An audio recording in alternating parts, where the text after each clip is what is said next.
how did you feel this morning when you went out for second practice? Second practice was good. It was a little chilly this morning. Went out on tires from yesterday, so we were struggling a little bit with grip, but on lap 2 we were able to set down a pretty good qualifying time.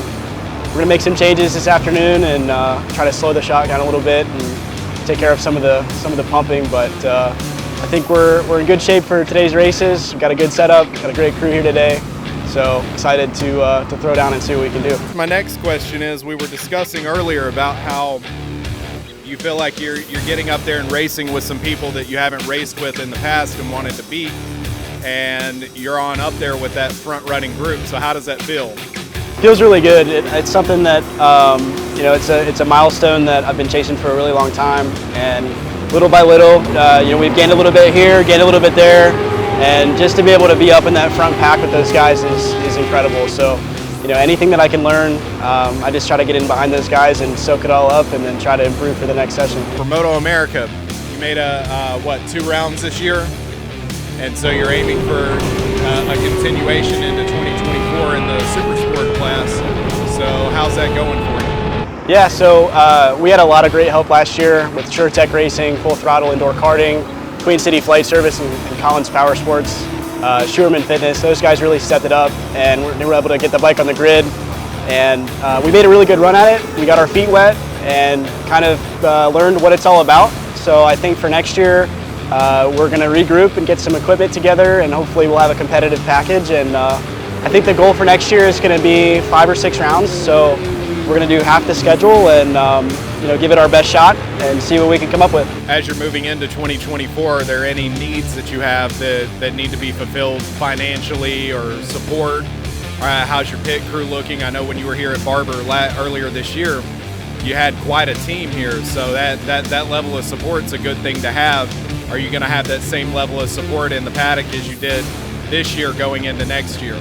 Absolutely, and you know, I think what a lot of people forget is that this is a team sport, and none of this is possible without the help of some really good friends and family. And it's definitely not an easy task, but you know, we all come together and we made it happen. So really, the biggest blocker is going to be tire money. I mean, that's, I think, the same for everybody in the paddock. But you know, when it comes to logistics and equipment, engine work, you know, it all adds up. So, you know, all the help we can get. We're a family, small team. We come out of, you know, grassroots out of northern Kentucky. So, you know, we just try to get it where we can and make the most out of it. Andrew, do you have any questions for him? Yeah, actually. Now that you've ran with Moto America, I know a lot of the people around the Wera paddock, they have dreams of running with Moto America or have attempted it. What would be some advice to some of the newer people wanting to try and make it to that level, as in the differences between the amateur Wera paddock and the professional paddock with Moto America?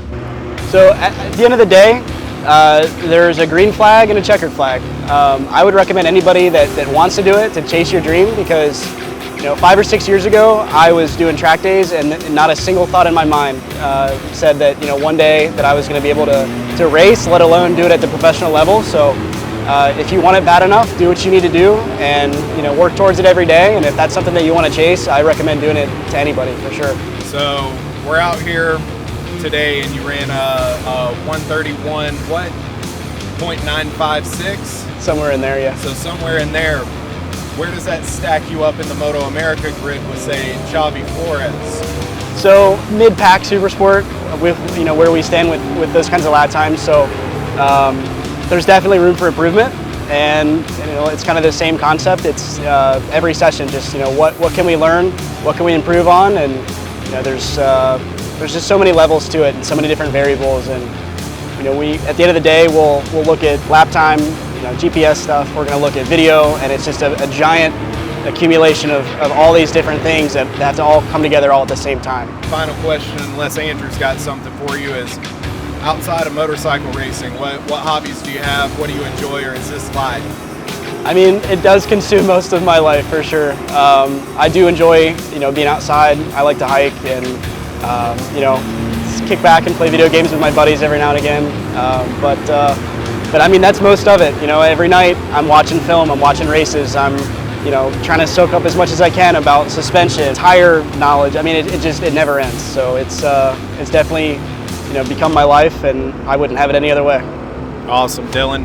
I'm going to turn it over to Andrew, and that's all I've got for you. So, Andrew, take the wheel. All right, yeah, and I just have like one final question. Of all the tracks, I don't know how many you've raced, do you have a favorite one? We're here. This is Barber? it. Yeah. This is a pretty nice track. I mean, they don't call it the Augusta of racetracks for nothing. And I guess for the people that watch the video, that if they've never been out here, should they come and see it? This is by far my favorite track, and we've been here many times now, and every time I learn something new about it.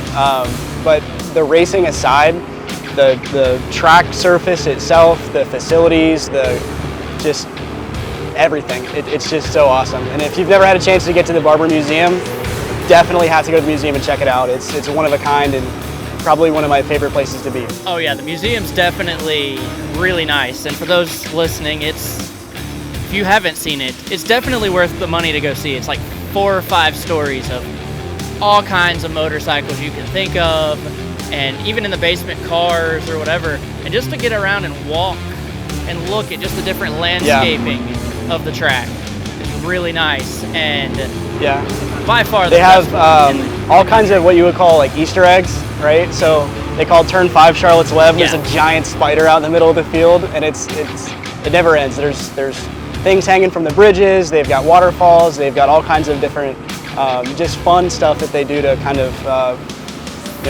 make the place different than anywhere I've ever been before. Yeah, I saw something where they have 2 little kid mannequins sitting on some of the air fence somewhere. I don't know where it's at. It's on pit in. On pit in? Yeah, and I'm not gonna lie, it was pretty distracting the first time. I was like, what are they doing up there? Oh, they're not moving. Yeah. Once again, we're out here at Barber Motorsports Park for, I think it's the 51st annual Wera Grand National Finals. Yep.